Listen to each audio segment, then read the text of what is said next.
अस्सलामुअलैकुम दोस्तों,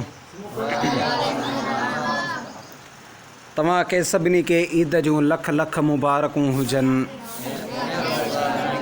दीन ईमान जूं ऐं तव्हां क़ुर्बानी कंदो उन जूं ऐं दुआ समेत तव्हां के लख लख मुबारकूं हुजनि।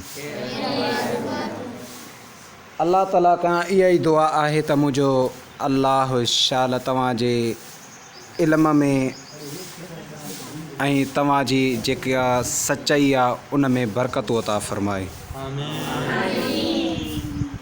अल्लाह बेनियाज़ आहे, अल्लाह करीम आहे, रहीम आहे, गफ़ूर आहे।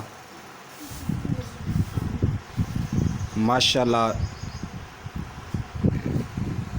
वीडियो ॾिसण वारो ही आहिनि तालिबे इल्म जेके इन मस्जिद में पढ़ंदा आहिनि। हाजी कमाल चन्ना जे ॻोठ जे अंदरि मस्जिद आहे ऐं जेका ठहण जे बि बावजूदि अध ते कमु रुकियो पियो आहे।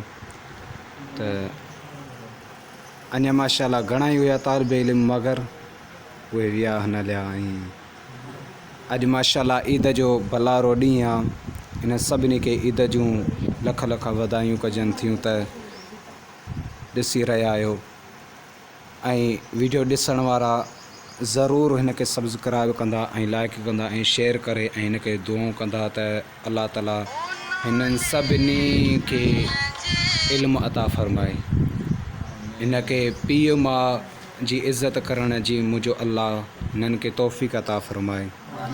हिन खे ॿाहिरनि वॾड़नि जी इज़त करण जी तौफ़ीक़ अता फ़रमाए, अदब करण जी तौफ़ीक़ अता फ़रमाए। अल्लाह ताला शाल हिन जी जेका ज़िंदगी आहे, हिन जी जेका जड़ पाड़ आहे उन खे सदा सलामत रखे। हिन मस्जिद खे बि मुंहिंजो अल्लाह शाल सदा सलामत रखे। आमीन सुम आमीन या रब्बल आलमीन।